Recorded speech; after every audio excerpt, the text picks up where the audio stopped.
বিএনপির স্থায়ী কমিটির সদস্য মির্জা আব্বাস বলেছেন, করিডোর নিয়ে বিএনপি ছাড়া আর কেউ কিছু বলছে না, অথচ বিএনপির বিপক্ষে সবাই কথা বলে। রাজধানীতে এক আলোচনায় তিনি অভিযোগ করেছেন, বিএনপিকেও শেষ করে দেশটা লুটে পুটে খাওয়ার ভাবনা চলছে। তবে বিএনপি এটা হতে দেবে না উল্লেখ করে মির্জা আব্বাস বলেন, যে রাষ্ট্রই বিরাগ ভাজন হোক, দেশের স্বার্থে কথা বলতেই হবে। রাহুল রায়ের রিপোর্ট।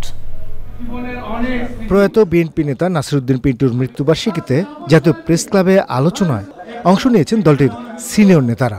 বিএনপির স্থায়ী কমিটির সদস্য মির্জা আব্বাস নাসিরউদ্দিন আহমেদ পিন্টুর কথা স্মরণ করে সাম্প্রতিক বিভিন্ন ইস্যুতে বিএনপির অবস্থান তুলে ধরেন। আমরা এই দেশকে ফিলিস্তিন গাজা বানাতে চাই না। আমরা এই দেশে আমরা লক্ষ্য করছি অনেক বিদেশিদের আগমন ঘটেছে, সন্দেহভাজন বিদেশিদের আগমন ঘটেছে। বিভিন্ন সময় তারা বিভিন্ন মিশন নিয়ে আসতেছে। এই সরকার ইচ্ছাকৃতভাবে এই অপকর্মগুলো করছে। আমি এই সরকারকে অন্তত আমি আমার কথা বলছি, নিরপেক্ষ ভাবতে আমি পারছি না।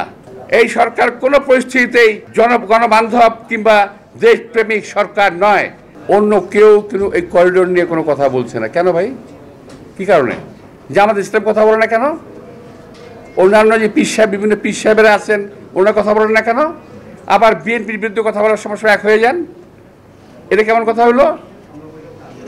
অর্থাৎ বিএনপিকে শেষ করতে পারলেই বাংলাদেশটাকে লুটে পুটে আবারও খাওয়া যাবে আওয়ামী লীগের মতো। বিএনপির নেতা বলেছেন, দেশের স্বার্থে সবারই কথা বলা উচিত। আমার অন্য ভাইয়েরা যারা আছেন রাজনৈতিক দল, আপনারা কেন কথা বলছেন না আমি একটু জানতে চাই। এটা তো কারো পক্ষে বিপক্ষে বলা না, নিজের দেশের পক্ষে বলা। কথা বলতে হবে নিজের দেশের পক্ষে। কোন দেশের বিপক্ষে গেল সেটা আমরা দেখার বিষয় না। আমি এই কথা বললে অমুক দেশ রাগ করবে, আমি এই কথা বললে অমুক দেশ রাগ করবে, এটা ভাবার আমার কোনো প্রয়োজন নাই কোনো একজন দেশপ্রেমিক নাগরিকের। জাতীয় প্রেস ক্লাবে আরেক আলোচনায় বিএনপির সিনিয়র যুগ্ম মহাসচিব রুহুল কবির রিজভিও বলেছেন, বিএনপির কাছে বাংলাদেশই সবার আগে। রাহুল রায়, চ্যানেল আই, ঢাকা।